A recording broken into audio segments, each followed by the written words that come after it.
Sure enough, in the distance, along the misty shore of Briny Beach, there could be seen a tall figure striding towards the Baudelaire children.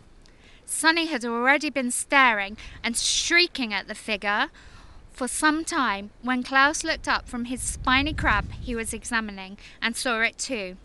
He reached over and touched Violet's arm, bringing her out of her inventing thoughts. "Look at that," Klaus said, and pointed towards the figure. It was drawing closer, and the children could see a few details. It was about the size of an adult, except its head was tall and rather square. "What do you think it is?" Violet asked. "I don't know," Klaus said, squinting at it, "but it seems to be moving right towards us." "We're alone on the beach," Violet said, a little nervously. "There's no one else it could be moving towards." She felt the slender, smooth stone in her hand, which she had been about to try and skip as far as she could. She had a sudden thought to throw it at the figure, because it seemed so frightening.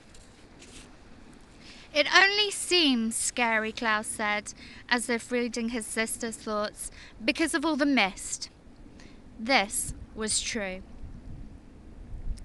As the figure reached them, the children saw with relief that it was not anybody frightening at all, but somebody they knew, Mr. Poe. Mr. Poe was a friend of Mr. and Mrs. Baudelaire's, whom the children had met many times at dinner parties. One of the things Violet and Klaus and Sonny really liked about their parents was the way they didn't send their children away when they had company over, but allowed them to stay up and join the adults at the dinner table and participate in the conversation as long as they helped clear the table. The children remembered Mr. Poe because he had always had a cold and was constantly excusing himself from the table to have a fit of coughing in the next room. Mr. Poe took off his top hat, which had made his head look large and square in the fog, and stood for a moment, coughing loudly into his white handkerchief. Violet and Klaus moved forward to shake his hand and say, "How do you do?" "How do you do?" said Violet. "How do you do?" said Klaus. "Howdy ow," said Sonny. "Fine, thank you," said Mr. Poe, but he looked very sad. For a few seconds, nobody said anything, and the children wondered what Mr. Poe was doing there at Briny Beach when he should have been at the bank in the city where he worked. He was not dressed for the beach.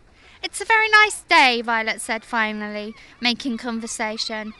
Sonny made a noise that sounded like an angry bird, and Klaus picked her up and held her. "Yes, it is a nice day," Mr. Poe said absently, staring out at the empty beach. "I'm afraid I have some very bad news for you children."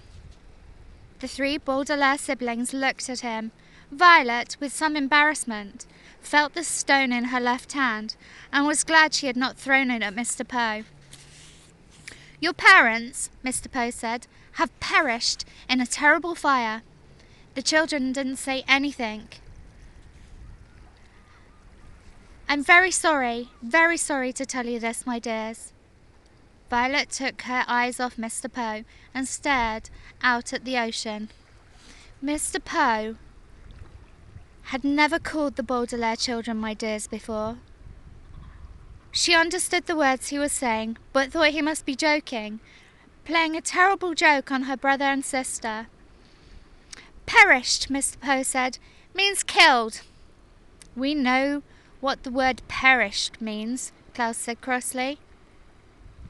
He didn't know what the word perished meant. He did know what the word perished meant, but he was still having trouble understanding exactly what it was that Mr. Poe had said.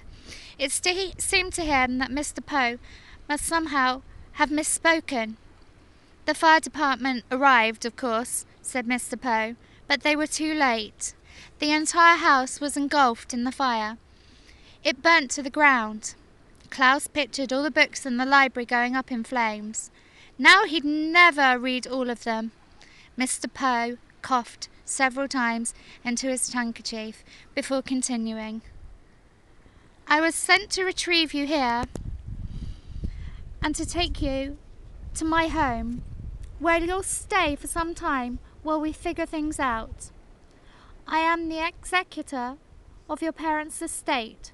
That means I will be handling their enormous fortune and figuring out where you children will go.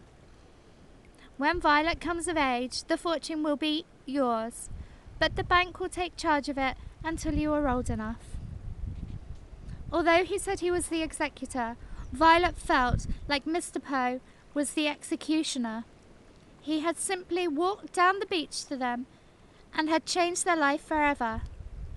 "Come with me," Mr. Poe said, and held out his hand. In order to take it, Violet had to drop the stone she was holding. Klaus took Violet's other hand, and Sunny took Klaus's other hand. And in a manner that the 3 Baudelaire children, the 3 Baudelaire orphans now, were led away from the beach and from their previous lives.